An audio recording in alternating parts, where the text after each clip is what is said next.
hataki kizuizi chochote. Mungu hataki ulete kisingizio chochote katika maisha ya kwamba kulienda kukafanyika. Bwana asifiwe.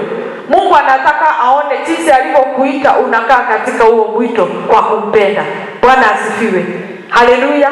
Ili tuweze kufikia ushindi. Bwana asifiwe. Haleluya. Na Maandiko sema ya kwamba ndio tutokee kama dhahabu. Bwana asifiwe. Lazima kuna yale ambaye yatatufinya.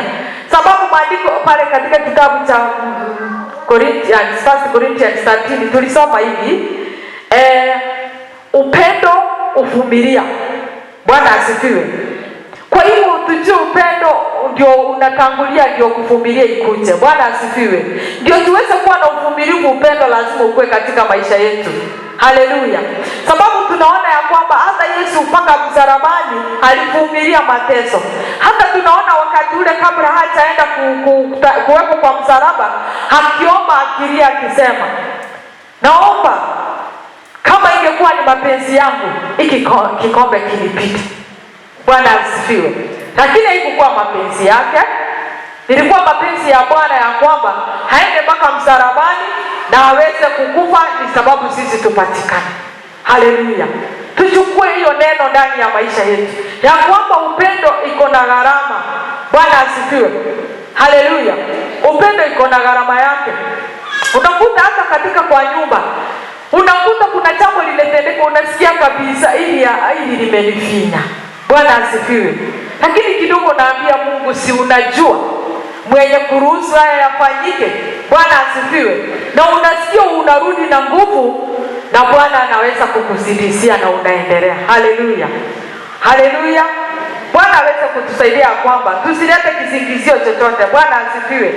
Nikiongea labda hii ndio itakuwa nikimalizia. Bwana asifiwe. Sababu masaa tunakimbizana nao vizuri sana. Mathayo 6 kuanzia hapo 5 inasema, heri walio wapole maana watarithi nchi. Bwana asifiwe. Bwana asifiwe. Imagine opposite ya upole ni gani? Kinyume cha upole ni gani? Ukali. Bwana asifiwe. Tumesoma katika maandiko katika kitabu cha 1 Corinthians ya kwamba ukali, yani tuwe na upole. Upendo uko na upole kiasi. Bwana asifiwe. Maandiko imetuambia hivi, heri walio wapole maana watairithi nchi. Bwana asifiwe. Na maandiko ikaendelea kusema hivi, heri walio njaa na kiu kufanya atakavyo Mungu maana watathibitishwa.